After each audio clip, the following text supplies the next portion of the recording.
Praise the Lord, everyone. Praise the Lord. Praise the Lord. I want to thank each of you for joining with me for Thursday's daily Bible study coming from Charlene's Outreach Ministries. Our lesson for today, Israel's Treadmill of Sin. Israel's Treadmill of Sin, coming from Judges 2, verses 12 to 23. Amen. Before we get into this lesson, I'm going to have to say this here. It just on my heart, just so strong. You know, we can't point at Israel because so many things that God has taken us through over and over and over and over again that we haven't passed the test yet. So let's not point at nobody. Let's see what they're doing and try to do the opposite. Amen? So as we study these lessons, even if we don't see us in this category at this time, Lord, help me to see where I am going in the same circle around the same situation that I can't seem to get right in my life. Guide me in this situation. Amen. This is what we need to be praying. We pray for. Amen. For the Lord to help us, to strengthen us, to get out of those situations that we seem to keep going round and round and round in a circle in the hole, just getting deeper and deeper and deeper and deeper. Amen. Our lesson today is coming from Judges 2, verses 12 to 23. Amen. We have a wonderful and powerful lesson, but first I want to ask if anything is said touches your heart, soul, or spirit, or you have any questions or comments, please feel free to jot them at the bottom of the screen below, and I will get to them as soon as possible. Also, I would like to ask if you would join with us and subscribe to my channel, that we together as one, as a family in the body of Christ, may have something to study and meditate on the word of the Lord, to look into our lives, to stretch our vision at doing and changing and improving in our life as we look at the word of the Lord. Amen. We're going to get ready to get started, but first we're going to have prayer. Dear Heavenly Father, we thank you, Father. We thank you that you are wonderful and that you are our counselor. We thank you, Father, that you are God Almighty, and beside you there is none other. We thank you, Father, that you are our everlasting Father and our Prince of Peace, Lord. We thank you for all that you have done, you is doing, and you shall do in each of our lives. Lord, we thank you as you go with us this day, guiding our thoughts and our action, as we are a blessing to all those we come in contact with, Father. Lord, we thank you that we reach out to touch those that's in need in the name of Jesus. However you would have us to touch them in the name of Jesus, that we have the boldness to do what you would have in each of our life, to go forth to be a blessing to others in the name of Jesus. Lord, we thank you for all that you have done, you is doing, and you shall do in our life.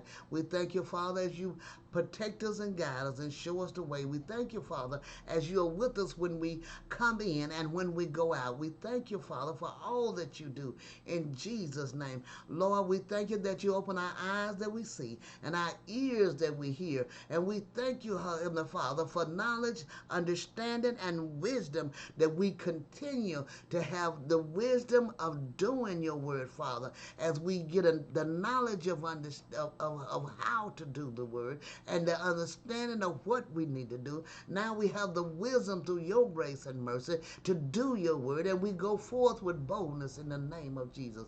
Lord, we thank you for it. In Jesus' name we do pray. Amen, amen, and amen. All right, we're going to get ready to move right into the wonderful lesson. Israel's Treadmill of Sin, coming from Judges 2, verses 12 to 23. And the scripture lesson text read, "And they forsook the Lord God of their fathers, who had brought them out of the land of Egypt, and they followed other gods from among the gods of the people who were all around them, and they bowed down to them, and they provoked the Lord to anger. They forsook the Lord and served Baal and the Ashtoreths, and the anger of the Lord was hot against Israel. So he delivered them into the hands of plunderers who despoiled them, and he sold them into the hands of their enemies all around, so that they could no longer stand before their enemies.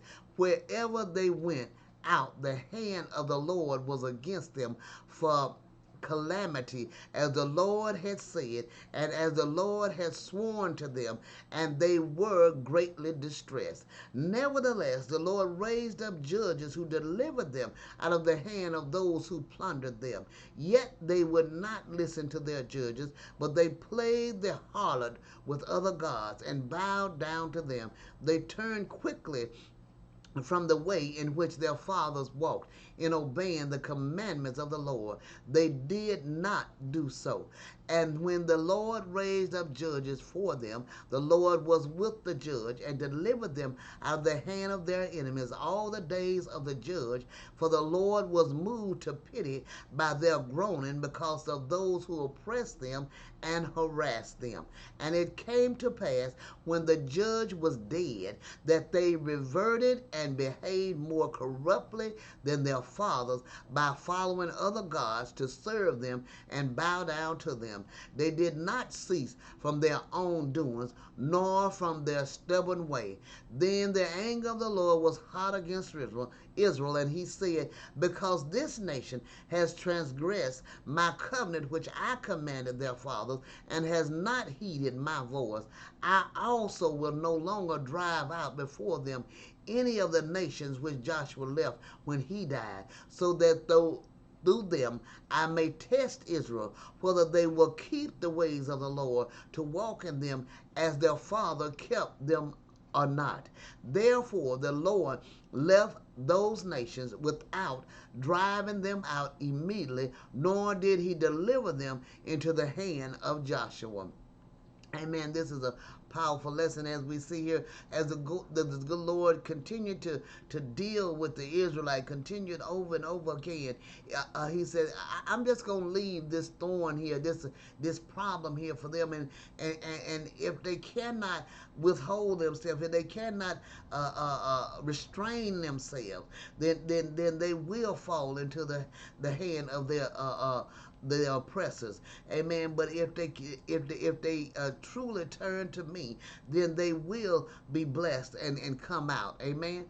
Commentary said, we have a general idea of the course of things in Israel. During the time of the judges, the nation made themselves as mean and miserable by forsaking God, as they would have been great and happy if they had continued faithful to him.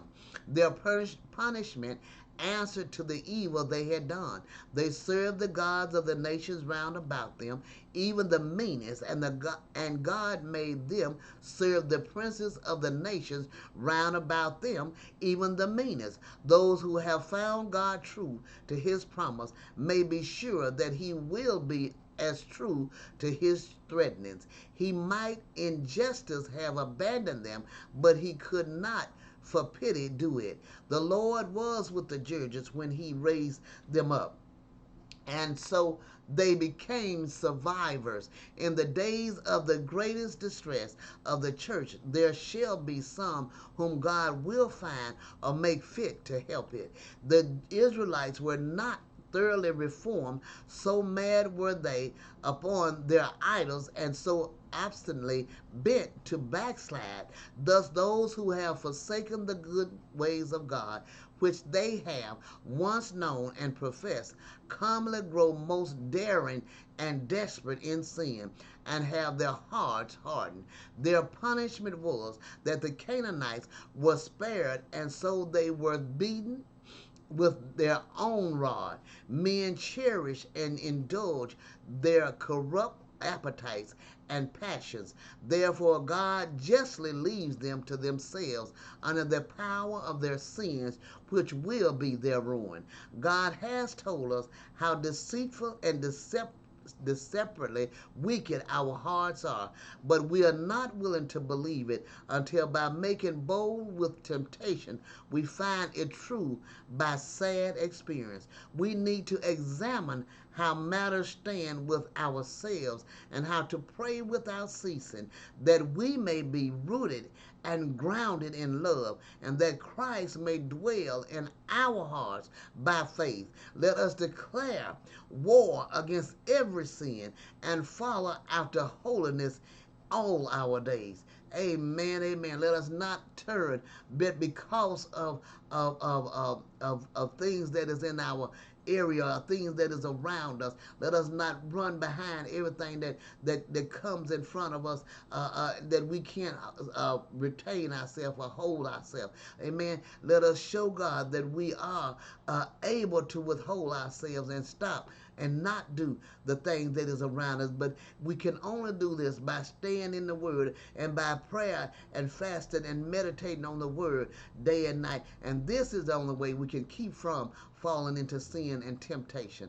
Amen. As Jesus Christ told the disciples, pray that you enter not into temptation. Pray that we enter not into temptation. Amen. This is a great and wonderful lesson. I pray you meditate on this lesson and have a blessed and wonderful day.